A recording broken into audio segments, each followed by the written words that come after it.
Hey everyone, and welcome back to the channel. And right on time, we seem to have more news that the government are imposing further restrictions around this time of the year. This time it's been called Plan B. I know what B stands for in that.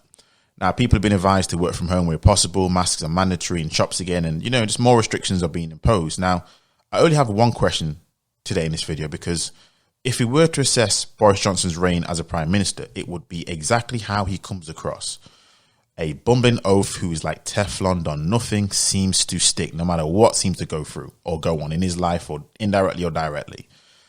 But to the question, and the title is dead giveaway, because I suspect that had Boris Johnson have been a visible minority of some sort, everyone on their dog would have been calling not only his appointment, but his tenure as prime minister the clear actions or the clear result of positive discrimination. Because this is what happens whenever the mainstream wants to talk about people like Sadiq Khan, David Lammy, Diane Abbott, Cressida Dick, and all of the people of that same ilk. Whenever we discuss their failures in their respective roles, which, let's be honest, there have been a lot of failures. We've got to be fair here.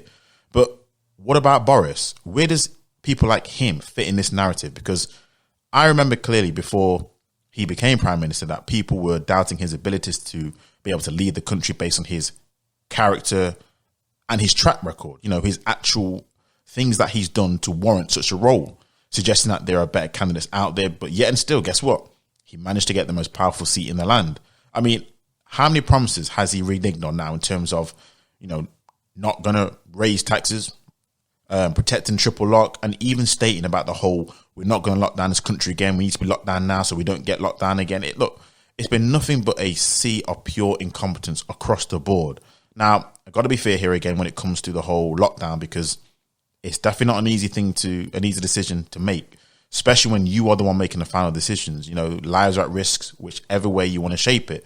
So I understand that. It's easy to be a backseat driver. Trust me and believe that when you make decisions which affect people's lives, people think, oh, it's so simple, or I could have done a better job. It's not until you're in that situation and in that moment when you're the one who has to make the decision, where there's a whole nother kettle of fish.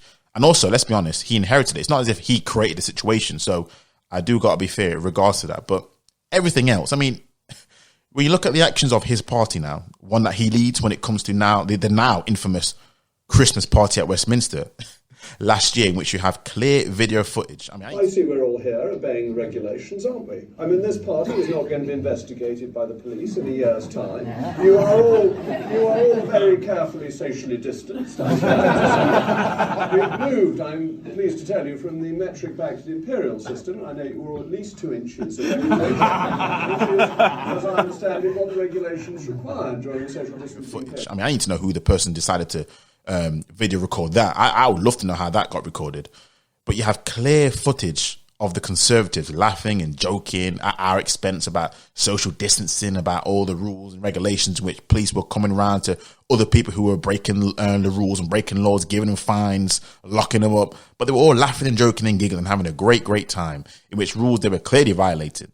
So with all these scandals that is taking place during his reign, even before his reign, I'm just imagining right now what would have been the argument, what would have been the reaction had someone like David Lammy, or even, God forbid, Diane Abbott had been in charge, been the leader of the UK. Now, people will say, well, where's the positive discrimination? I don't know how this all links, and how can you say it's the same as the other examples? But let's just go through his background, shall we? I mean, he comes from an affluent family, so that family could afford to send him to Eton College. And we all know about Eton College is a very, very expensive school that's only reserved for the special elites, not based on necessarily how good you are as a student, but just based on how, wealthy your family is.